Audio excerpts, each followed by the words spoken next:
Been traveling these wide roads for so long.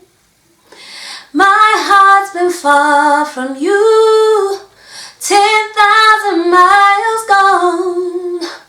Oh, I wanna come near and give you every part of me, but there's blood on my hands and my lips aren't clean. In the darkness I remember Mama's words when you covered me. Surrender to the good Lord and He'll wipe your slate clean, yeah. So take me to the river, 'cause oh, I wanna go, I wanna go, I wanna go. Ooh, yeah, yeah. Take me to the river, 'cause oh, I wanna know. Hi friends, welcome back to the channel. I'm ThandiwekaYah and I have a prophetic word to share with you today, as always. Friends, before I get into the word, I just want to say, please remember that not every prophetic word is meant for you. And if you're not sure or if you're unclear about anything, please go ahead and take it to the Lord. Let Him minister to you and just spend some time with Him where you can just get a clearer understanding of the word that is being spoken here today, if it is meant for you. So friends, the word that I have for you today is, I don't want to call it a warning as such, but God is saying be very cautious, be very careful, because some of you, some of us, I think I'm also guilty. As the Lord was speaking this word, I was like, okay, Lord, I hear you. We are taking on things, or we have taken on some stuff that we should never have gotten involved in the first place. It was never for us to take on these things.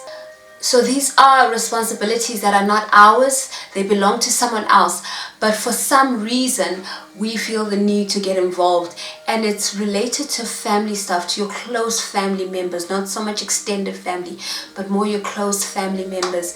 And God is saying that there are things that we are running with, that we are taking on, that we have taken on, that we have been trying to solve and trying to lay to rest and trying to put to bed issues in the family that aren't really our responsibility. God is saying that we're so caught up in that, we're so busy trying to solve it, trying to work it out. And He's saying that for everyone that this word is for, to come to Him and get clarity on this, because I received this word some days ago, but I just couldn't understand it. And usually if the word doesn't resonate in me and I'm not understanding and I'm not kind of seeing where it fits into my life, I'm not too keen to just put it out there unless God is clear that this word is specifically for someone other than myself, and it's really a message to go out there that has to do with a specific person out there and not for me. So I sat with this one and wrestled with it for a bit, and He just started to reveal some stuff. The thing is, it just seems so normal. We've taken on these things and it seems so normal. It seems like it's our duty, our responsibility to take on these things. And God is saying, no, it actually isn't. He's saying that you are trying to solve it. You're trying to put it together. You're trying to lay it to rest. You're trying to get rid of some things in the family that shouldn't be there, that shouldn't be happening. And rightly so, these things shouldn't be happening. You're trying to solve some problems that need solving. And rightly so, they should be solved. God is saying, but it's not for you to solve. It's not for you to make right. There are arguments, there are different beliefs. You know, people in your family are fighting about certain things, and you are getting involved in those arguments. You're getting in the middle and you want to try and help solve it and fix the matter. Maybe you're also taking one side as opposed to the other side. God is saying that you shouldn't be involved in those arguments. It's not for you to get involved in. It's not for you to try and solve. There's a scripture in Proverbs chapter 26 verse 17, it says, it's better to grab a mad dog by its ears than to meddle and interfere in a quarrel that's none of your business. So can you imagine if you were to grab a dog by its ears? It's not going to be happy about that. You're probably going to get bitten or attacked in some way. And God is saying that just don't get involved in things that don't need you, especially arguments between people in your family settings. God is saying some of these things that you have taken on as your responsibility, you've taken them on as your duty, as your responsibility, and it actually is someone else's responsibility. For some things it's for God to deal with. Other things it's someone else's problem. Someone else has to take care of that thing. Someone else has to solve it. Someone else has to put that matter to rest. God is saying that some of these things are generational. They are from just generations and generations of issues, and it's actually a matter between him and the enemy, and he's saying that it's for him to work out and to solve and to put to rest. He's saying you're being distracted by these things. Stop being distracted, because you actually do have some things that you need to do. He's given you responsibilities. You've got bigger matters to deal with in your life, and you are being distracted from them by these other matters that seem so important. It seems like your duty. You feel like this is the right thing to do, and if I do this, I'm doing very well. And God is saying, no, you actually aren't. And he kept saying, people must seek me on this, because I really had to seek him on this. And he's saying, it's not a small matter. This is one of the things that's holding us back. It's holding us back. And he's saying, he's got so much for you. He's got so much for you that is actually in front of you at the moment, but you don't really see it. And those things are kind of being neglected because you are so focused on dealing with these matters, these issues that seem so pertinent, that seem like they need all your attention and care, but they really don't. That's someone else's responsibility. It's not yours. God is saying, seek him on this matter. Get discernment from him. Get direction, because he wants you to walk into 2020 fresh and light, without bringing all of this baggage with you. He wants you to let these matters go and leave them as they are. It doesn't matter what state they're in at the moment. He's saying let them go, because he's put some things in front of you that have been there for a while for some of you, and he's saying you have ignored them. You haven't paid attention to them. You haven't given them the due time that they need. You need to be taking care of those things and solving those things and resolving those other matters, but you're so engrossed in this other one that seems more pertinent. And God is saying, it's a distraction, it's getting in your way. You may feel like you're doing the right thing. It may appear to be the right thing to do according to the world, according to the family. For some of you, it's those situations where the family expects you to take care of this thing, to deal with this matter. And God is saying that even though it appears that way, he's saying it's not. He's saying stay out of it, mind your own business, and handle the business that he has given you to handle. It may not be an easy thing to do, to pull yourself away from that, but God is saying do it because it's for your own good. He's saying do it because he's placing things in front of you that you need to grab a hold of. This is part of your future, taking on your promised land. These are part of the gifts that he's giving you, and he's saying you can't focus on the gifts, you can't focus on the promise, you can't focus on your calling, you can't focus on your new career, you can't focus on your upcoming marriage, you can't focus on restoring your marriage, on rebuilding your marriage, if you are too busy caught up in these other things that you shouldn't be in, even though they appear right, even though culture and tradition say you should do this. It's your duty. It's your honor to do it. God is saying seek him, because there are some things that are your duty, and you have to be able to distinguish between that which is your duty and that which has been imposed on you as a duty due to culture and tradition and expectations from family. This is specifically from family, guys. And God is saying, read your word. Find out what the Bible says about duty and responsibility and your call and your talents. God is saying there's so many talents that are being wasted, that are not being used, because your energies, your focus is on these other things that you shouldn't be involved in. So God is saying seek him, read your word. If you are not sure now whether you're now not fulfilling your duty, your biblical duty in your family, read your word, find out what that is, and ask God to minister as you read the word, because it's very important to hear from the Lord, to not just read for the sake of reading, but read really to seek understanding and to hear what the Lord is saying to you. It's so important. This is also tied into release, the word I put out yesterday and the week before.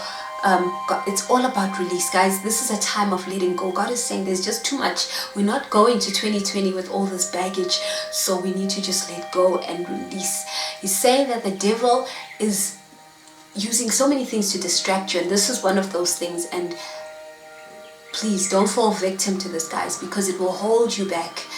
You don't want to go into 2020 with like a ball and chain, you know what I'm saying? You just want to go in there light and fresh and ready, because a lot is going to happen in 2020. It's going to be busy. You need to be fresh. You need to be ready. You need to not be burdened with things that were never yours to deal with in the first place. God is saying that because you are involved in these things, you're getting involved in people's arguments, you've taken on responsibilities that are not yours, that you open a way for people to take advantage of the situation, to steal from you. The devil can steal from you. The enemy will use people to steal from you, to steal what God is giving you, to steal your destiny, because you're just going to keep going forward in this manner, because this is my duty, this is my responsibility, and yet you find that it actually isn't. And so where you're supposed to be, you aren't. So that is being stolen from you. What you're supposed to be doing, you aren't, and that is being stolen from you. So God is saying, be aware of that. Know that if you continue, you're going to lose out. Someone's going to steal from you. Just by continuing, you're already being stolen from. If you think about it, you're actually stealing from yourself. You're allowing the enemy to steal from you through your own actions, through not being obedient to say, okay, Lord, these are the things that I'm dealing with at the moment. What here should I not be involved in? And for some things, it's very clear, especially if you're getting involved in things that started off between two people and you want to come in as a mediator. Unless if God called you to be that mediator, you have no business to be there. You have absolutely no business to be there. And some things are not so easy to figure out. So that's why I'm saying take it to the Lord, because I've spent a few days just trying to figure out what God was saying. And, you know, He's revealed some stuff to me, and I still feel that there's still more that I still haven't perceived yet. And I'm just saying, Lord, my heart is open, show me. And I'm trusting Him to keep showing me, because I do want to get into 2020 feeling fresh and light and ready to take on everything that's going to happen. Already I can see the projects lining up for 2020. I can see all the stuff that's going to be happening. I mentioned in one of my community posts that I'm working on a major project at the moment, which I will share with you soon. I'm so excited about it. But I need to be fresh for that project. I need to be at the top of my game so I can do the work properly, fully there and focused. So God is saying, yeah, just sit with Him and let Him work that out for you. And as you pray and spend some time with Him. In 1 Thessalonians 4, verse 11 to 12, it says, make it your goal to live a quiet life, minding your own business and working with your hands, just as we instructed you before. Then people who are not believers will respect the way you live, and you will not need to depend on others. Guys, I think it's so important to understand that everything that we do affects more than one person. It doesn't affect us only. It affects everyone around us. It affects generations of people to come. So we need to be clear on where we should be and what we should be doing. We need to know how to stay out of people's business and to go on about our own business so that we can stay in line with God's will. When we stay in line with God's will, it's a smoother road, my friends. I'm not saying that it's a completely smooth road. I'm saying it's a smoother road. There's less kinks and bumps because now you are in line with God's will. It's so important to stay out of people's things, to let go of that which is not meant for you to be dealing with or handling or managing. Some of us are control freaks. We want to control everything around us and we can't. Some of us are micromanagers. We want to micromanage everything and everyone. God is saying, no, let go. Just release some stuff. It's time to just let go of things and to focus on that which you have been called to do. So friends, that's all I wanted to say. There's nothing else comes to mind with regard to this word. So I encourage you to spend these last few days of 2019 letting go of stuff. It's just time to clean up. Just clean up house. Just clean up your house. Spend some time with the Lord. I encourage you to fast. I really do. Guys, I really feel that this year, this time, God is calling a lot of us to fast. So I encourage you to fast. With fasting, people will say you can just, if you don't want to do food, it's okay, just fast off TV or whatever. I encourage you to fast from food, and I'm not saying that go on a 7-day fast and not have food at all, because we all at different levels in terms of our health and our physique. So I would encourage you to take it to the Lord, ask Him to show you how you need to fast when it comes to food. For some of you, you need to eat once a day. For some, it could be twice a day because you eat 6 times a day. For some, it could be cutting out on certain foods and making sure that the one meal that you do have is wholesome, like Daniel did when he and his friends fasted. Although that wasn't a fast, though. They were just trying to prove that the food was healthy. I always confuse that because mainstream media has actually confused that. So my point is, just speak to the Lord. I encourage you to fast. I encourage you to go on a food fast, because there's just something about the physical and the spiritual. It's all intertwined, and I find that when I do fast from food, and I tend to go like I'll eat once a day and I'll make sure it's a wholesome meal, I have clearer understanding. I can hear the Lord a lot better. I'm not dulled and numbed down by the sugars and all the processed foods. I find that I have clearer dreams, and I can hear the Lord better in terms of interpretation. When He's interpreting the dreams for me, there's a flow. The Lord and I are in sync. And I find that when I do fast and I say I'm just going to fast off social media only, it's not as effective. There's just something about letting go of food, especially processed foods. So yes, definitely get rid of social media and TV and all those kind of things. I think when you are fasting, that is integral. It's really key, because all of those things are just they're just filling your mind, as opposed to allowing just God to fill your mind. So yes, let go of social media and TV and whatever else may be distracting to you, and spend some time just fasting. I really feel that this would be a good time for a lot of us to be fasting. So I encourage you to do that, my friends. I have said a lot and I'm gonna let you go now. Thank you so much for watching. It's Christmas Eve, so happy Christmas Eve to those who celebrate Christmas. And remember that God is a wonderful, amazing, good, loving Father, and that you are so special to Him.